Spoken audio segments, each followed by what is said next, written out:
Let's go ahead and go over the Lesson 3 exercise for the week. I'm also going to show you a bunch of the student samples and really break down how those were done and just some different things that you can do. So this week is really all about playing with typography. So really getting comfortable, putting a text box out there, using multiple text boxes, and just playing around with type and getting comfortable with letters and things of that sort. So what you're doing this week is you're going to be creating a typography design quote. You can use words, phrases, or a quote to design a typographic experiment. It needs to have a minimum of 10 words, but it can always be more. So your must-haves, you should have a document that's 8.5 by 11, vertical or horizontal format. You don't have to have a bleed. The catch is you can only use one typeface, but it can be a typeface with multiple families. So like Helvetica has a bold, an italic, a narrow, a regular.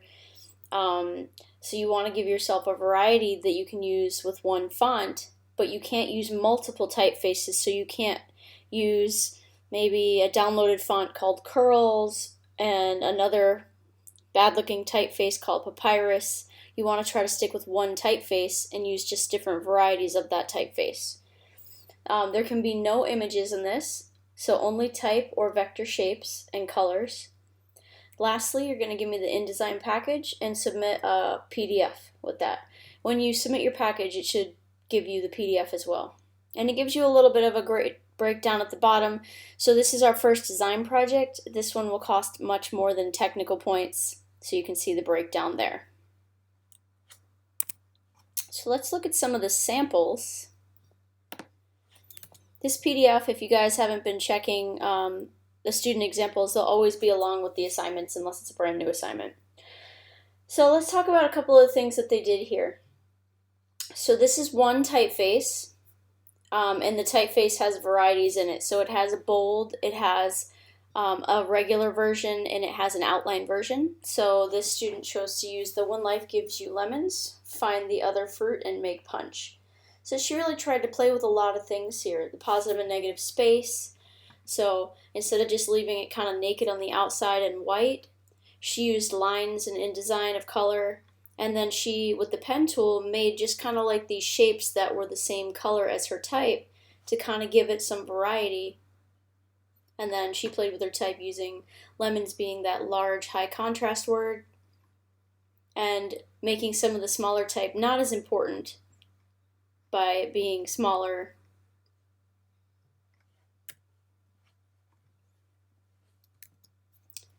This one's an old one, but a good one. It says distance is not for the fearful, it is for the bold. That's how it starts off with.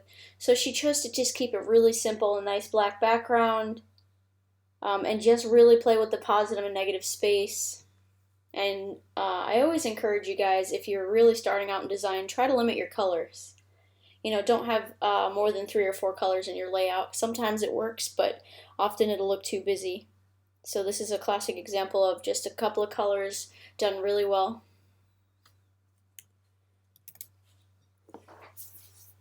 This one was a little bit more of an advanced design student.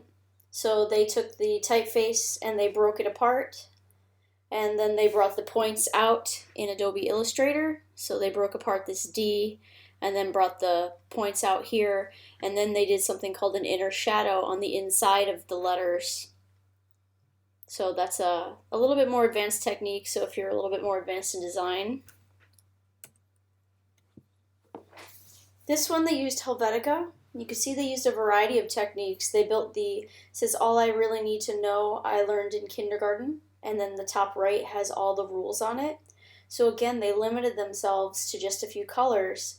Lots of negative space here, but they did a lot of different things. They built the all out of a bunch of text. So you can really see the all when you zoom out.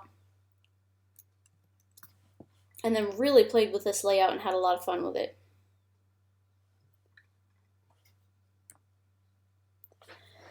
This one was all one typeface, and she chose to really give it some texture with the different levels of sizes and also the size of the fonts. So it didn't necessarily need to be grammatically correct, and I really like that about this piece. So she used capitals in odd places just for textual breaks. So over here it says, don't just think outside the box, live outside the box. So she used a capital O instead of the D being capital like you would think it would be. And she just kind of played with it just for art's sake versus it, being more readable. And then on the inside, you can see the pencil is made up of the same typeface but smaller. And you can see where the breaks in the lead are all negative terms. And then building the pencil, she used all positive terms.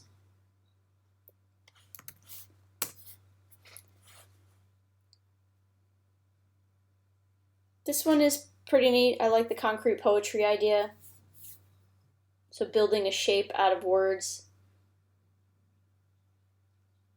So lots of different stuff going on here. She did a bunch of different types of blue to kind of give it some variety, and then typed on a path. You'll have to be careful though. If you do make a path and then type on it, sometimes you get some really weird type stuff happening. So you can kind of see it happens where down here where it shows become.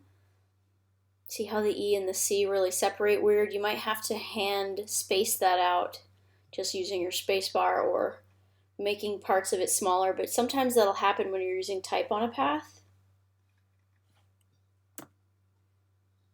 Really classic typeface.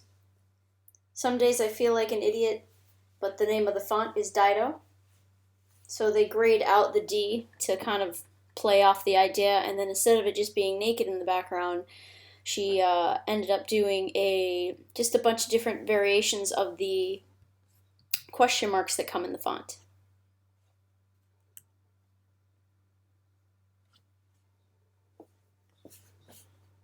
This one was really nice too. A lot of Illustrator work here. So they did the type in InDesign, and then they did all these cool little blends in Illustrator and brought them in. So there's a variety of ways that they kind of just did some fun stuff here. They used apostrophes to kind of mimic some rain. Oops. And then I can't zoom in that far, but you can in your PDF. The day actually has a stroke on the blue. Just really a lot of fun with type in this piece. This one's much more basic, but using Adobe Typewriter, it's really kind of nice. So they just used a really nice clean grid system and really popped some of the larger word using the typewriter bold, and then using the variety of the thins and thicks to kind of just build off of it.